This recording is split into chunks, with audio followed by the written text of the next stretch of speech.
ഞാൻ കഴിഞ്ഞ ദിവസം ക്ലാസ് എടുത്തത് കോഴിക്കോടാണ്. കോഴിക്കോട് ലഹരിക്കെതിരെയുള്ളൊരു പോരാട്ടം നടത്തപ്പോൾ ഒരു നല്ലൊരു വീടിന്റെ പരിസരത്തായിരുന്നു ക്ലാസ്. അപ്പുറത്ത് നല്ല സുന്ദരമായിട്ടുള്ളൊരു വീടുണ്ടായിരുന്നു. ആ വീട്ടിലാണ് രാത്രി ഒരു വൈകുന്നേരം 3:30 മണിക്ക് എക്സൈസും പോലീസും സംയുക്തമായിട്ട് ഇരച്ച് കയറിയത്.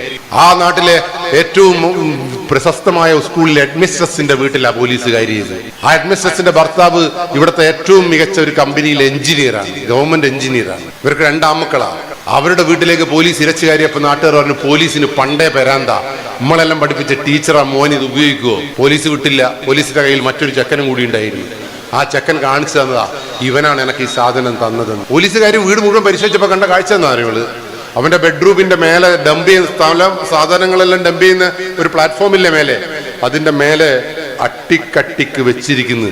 ആ നാട് മുഴുവൻ ബോധം കെട്ടുകയില്ല. ഞാൻ 1-2 കാര്യമില്ല. രണ്ടാമത് കുണ്ടുതോട് എന്ന് പറയുന്ന സ്ഥലത്ത്, തൊട്ടിൽപ്പാലിനടുത്ത് ഇതേപോലെ ലഹരിക്കെതിരെ ഒരു പോരാട്ടത്തിന് എല്ലാ രാഷ്ട്രീയ കക്ഷികളും അമ്പലവും പള്ളിയും സംഘടനകളെല്ലാം ഒന്നുചേർന്ന് ലഹരിക്കെതിരെ പോരാട്ടത്തിന് ഒരു ഐക്യദാർഢ്യം പ്രകടിപ്പിച്ചുകൊണ്ട് ഒരു റാലി സംഘടിപ്പിച്ചപ്പോൾ ആ റാലി വെച്ച വീട് ആ നാട്ടിലെ ഏറ്റവും മാന്യനായ പ്രവാസിയുടെ വീട്ടിന്റെ മുന്നിലായിരുന്നു. ആ പ്രവാസിയുടെ സഹായം കിട്ടാത്ത ഒരു മനുഷ്യനുമല്ലോ ആ നാട്ടിലില്ല.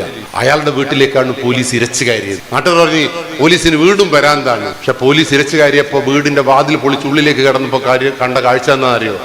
കോഴിക്കോട് സിറ്റിയിലെ ഒരു സുന്ദരിയായ പെൺകുട്ടീനെ ഉടുതുണിയില്ലാതെ കട്ടിലിനോട് ചേർത്ത് കെട്ടിയിരിക്കുന്നു ഈ ചങ്ങാതിയുടെ നാട്ടിലെ നന്മ മരത്തിന്റെ മകൻ.